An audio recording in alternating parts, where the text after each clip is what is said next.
केदारनाथ हिमालय पर स्थित वो पवित्र ज्योतिर्लिंग जिसके दर्शन करने देश दुनिया से लाखों श्रद्धालु हर साल आते हैं। पर आज से ठीक 10 साल पहले केदार घाटी में कुछ ऐसा हुआ था जिससे पूरा हिमालय हिल उठा था और सारा देश सन्न रह गया था। केदारनाथ धाम में एक ऐसी महाप्रलय आई थी जिसे हिमालय की सुनामी भी कहा गया, जिसमें हजारों लोगों की जान चली गई, लाखों लोग बेघर हुए और कई लोग लापता हुए।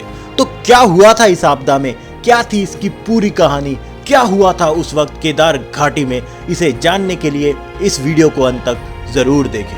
हर हर महादेव।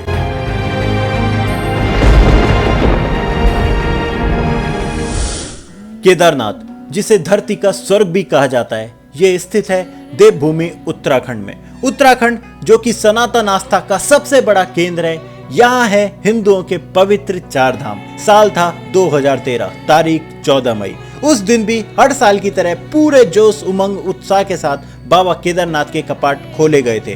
भक्तों में भारी उत्साह था, लोग बहुत ज्यादा खुश थे।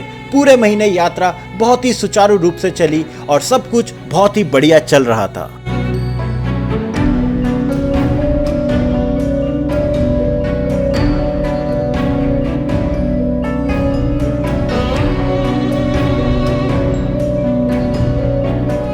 ठीक 1 महीने बाद यानी 15 जून 2013 की तारीख, 3 दिन से जारी बारिश आज भी जारी थी। बारिश इतनी ज़्यादा प्रचंड थी कि आसपास रहने वाले लोगों और यात्रियों ने ऐसी बारिश अपनी ज़िंदगी में नहीं देखी थी। पर इसके बाद भी इसे आम बारिश समझ बड़ी संख्या में यात्री केदारनाथ धाम में मौजूद थे, पर उन्हें जरा भी एहसास नहीं था कि सिर्फ 2 दिन बाद उनका सामना महाप्रलय से होने वाला है। परंतु समय से 2 हफ्ते पहले ही पहुंच चुके मानसून ने कुछ बड़ी अनहोनी होने का संकेत दे दिया था।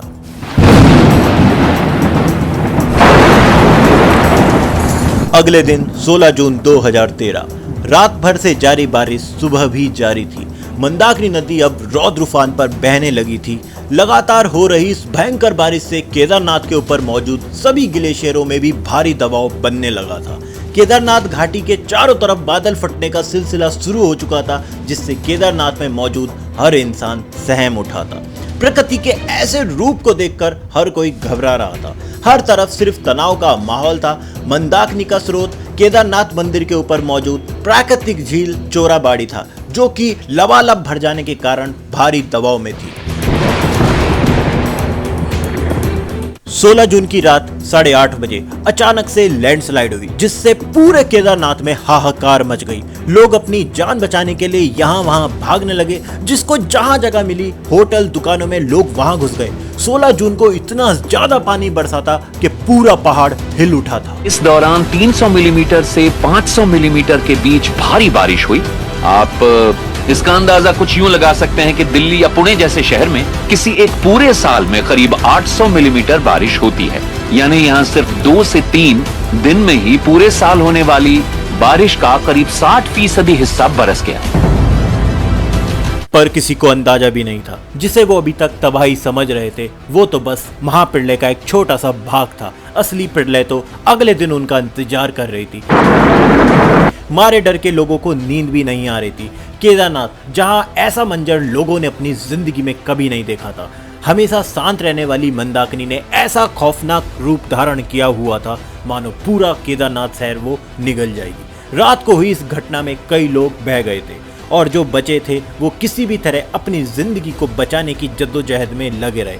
पर किसी को भी अंदाजा नहीं था कि अगली सुबह उनके लिए कितनी भयानक होने वाली है। और फिर आई 17 जून 2013 की वो काली सुबह, जिसने पूरी केदारनाथ घाटी की सूरत और नक्शा हमेशा के लिए बदल कर रख दिया। लगातार भारी बारिश से चोराबाड़ी झील का एक भाग अचानक तेज आवाज के साथ टूट गया और झील का पानी प्रचंड तूफानी रफ्तार से केदारनाथ की तरफ बढ़ा। पानी का रूप इतना भयानक था कि उसकी रफ्तार 40 किलोमीटर प्रति घंटा और लहरों की ऊंचाई 100 फीट से ज़्यादा थी। लहरें अपने साथ भारी मात्रा में बड़ी बड़ी चट्टानें मलबा बहाती हुई ला रही थी और जो उन लहरों के सामने आया उसे मिट्टी में मिला दिया। झटके से आई इस महाप्रलय ने पूरी केदार घाटी में त्राहिमाम मचा दिया। लोग तिनकों की तरह बह गए, बड़े बड़े होटल, आश्रम सब कुछ साफ हो गए। केदारनाथ धाम में मौत का ऐसा तांडव देख लोगों की चीखें निकल गई। मंदिर छोड़ पूरे केदारनाथ में कुछ नहीं बचा। जहां हजारों भक्तों के जयकारे थे वहां अब मौत का सन्नाटा था। तबाही का ऐसा मंजर सोच से भी परे था। हर तरफ लोगों की लाशें, तबाही के निशान और सिर्फ मलबा ही मलबा था। केदारनाथ शहर के साथ साथ केदारनाथ के नीचे बसे इलाके रामबाड़ा और गौरीकुंड भी साफ हो चुके थे। रामबाड़ा का तो नामो निशान ही मिट चुका था। रामबाड़ा में हजारों की संख्या में यात्री ठहरे हुए थे। अचानक आई इस पिरले ने वहां के होटल, दुकान, मकान, उसमें ठहरे लोग सबको पूरी तरीके से साफ कर दिया था। ये सब कहां गायब हो गए किसी को कुछ पता नहीं चला। बस हर तरफ सिर्फ तबाही का मंजर था। केदारनाथ से शुरू हुई ये महाप्रलय फिर बस वहीं ना रुकी। फिर तो मंदाकिनी जहां जहां से बहती है वहां वहां तबाही का तांडव मचा दिया। सोनप्रयाग, रुद्रप्रयाग, कर्णप्रयाग, श्रीनगर, उत्तरकाशी, हर तरफ बड़ी मात्रा में तबाही हुई। किसी को कुछ समझ नहीं आ रहा था कि ये अचानक क्या हुआ। पूरे उत्तराखंड में हाहाकार मच गई। किसी को अंदाजा भी नहीं था कि वो आजाद भारत की सबसे बड़ी प्रलय देख रहे हैं। कारें तिनकों की तरह बह रही थी, पहाड़ ढह रहे थे, सड़कें गायब हो चुकी थी, मकान, दुकान सभी को मंदाकिनी निकलती जा रही थी। केदारनाथ से 220 किलोमीटर दूर ऋषिकेश में भी गंगा भीषण रौद्र रूप ले चुकी थी। ऋषिकेश में गंगा मानो अपनी हर सीमा तोड़ने पर आतुर थी। गंगा की ये प्रचंड लहरें बस लक्ष्मण झूला को छूने ही वाली थी। गंगा का ऐसा रौद्र रूप आज से पहले किसी ने नहीं देखा था। बस लोग उस रूप को देखकर सहम उठे।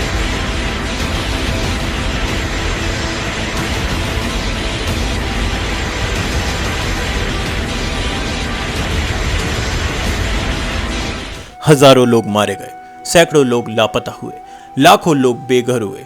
लोग इतिहास की सबसे बड़ी आपदा झेल रहे थे। हर तरफ बस तबाही के निशान, बर्बादी और मातम पसरा हुआ था।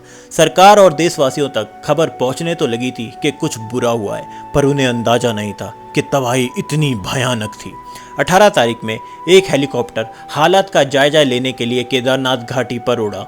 उसने जब नीचे के हालात देखे तो उसके पैरों के नीचे से जमीन खिसक गई।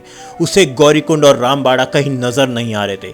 केदारनाथ शहर पूरी तरीके से बर्बाद हो चुका था। पायलट ने तुरंत इसकी सूचना कंट्रोल रूम को दी। राहत बचाव कार्य के लिए फौरन आर्मी और एयरफोर्स की मदद ली गई और फिर शुरू हुआ भारत के इतिहास का सबसे बड़ा रेस्क्यू ऑपरेशन, जिसे नाम दिया गया ऑपरेशन सूर्य हो। ये रेस्क्यू ऑपरेशन इतना बड़ा और मुश्किल था कि पूरी दुनिया ने तब इंडियन आर्मी की ताकत और काबिलियत देखी। भारतीय सेना के जवान देवदूत बनकर तबाह हो चुकी केदार घाटी में कूद पड़े, एक एक जान को बचाने। सेना के जवानों ने पूरी जान लगा दी। लगातार हेलीकॉप्टर उड़ रहे थे और एक एक आदमी को सुरक्षित स्थानों तक पहुंचाया जा रहा था। इस पूरे ऑपरेशन में सेना ने 1,10,000 लोगों को सिर्फ एयरलिफ्ट करके सुरक्षित स्थानों पर पहुंचाया। मौसम, रास्ते बहुत कठिन थे, हजारों चुनौतियां थी। इसके बाद भी सेना ने पूरा रेस्क्यू ऑपरेशन करके ही दम लिया।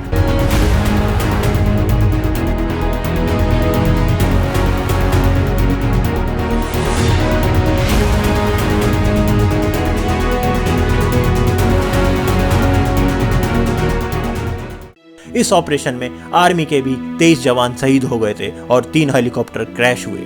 इन जवानों के सम्मान में नीचे जय हिंद और जय इंडियन आर्मी जरूर लिखें। आज उस आपदा को बीते 10 साल हो चुके हैं। केदारनाथ फिर उठ खड़ा हुआ है। भक्तों के जयकारे समय के साथ और तेजी से बढ़ने लगे हैं। भोले के भक्त अब लाखों की संख्या में आ रहे हैं। पर क्या हम आज भी उस महाप्रलय से कुछ सीखे हैं? क्या हम आज भी प्रकृति का सम्मान कर रहे हैं? क्या केदारनाथ की उस दिव्यता, पवित्रता और शांति को हम फिर से बर्बाद करने तो नहीं लग गए? क्या फिर से लालच और दिखावे में हम उच्च हिमालय के स्वर्ग को बर्बाद तो नहीं करने लगे? हमें प्रकृति का सम्मान करना ही होगा, उसका असल स्वरूप बनाए रखना ही होगा, वरना कितनी भी भक्ति में सोना चांदी का दान कर लेना, जिस दिन भी प्रकृति का संयम टूटा तो फिर वह इंसानों के किए हर हिसाब का किताब जरूर करेगी। इसलिए नेचर को मत छेड़ो, उसकी अहमियत समझो। केदारनाथ आपदा में मारे गए सभी लोगों को मेरी तरफ से भावभीनी श्रद्धांजलि। दोस्तों, वीडियो अगर आपको पसंद आई हो तो वीडियो को लाइक ज़रूर करें और इसको ज़्यादा से ज़्यादा शेयर करें। और अगर चैनल पर नए हो तो सब्सक्राइब भी कर देना। फिर मिलते हैं किसी नई वीडियो में। तब तक के लिए हर हर महादेव, हर हर गंगे। नमस्कार।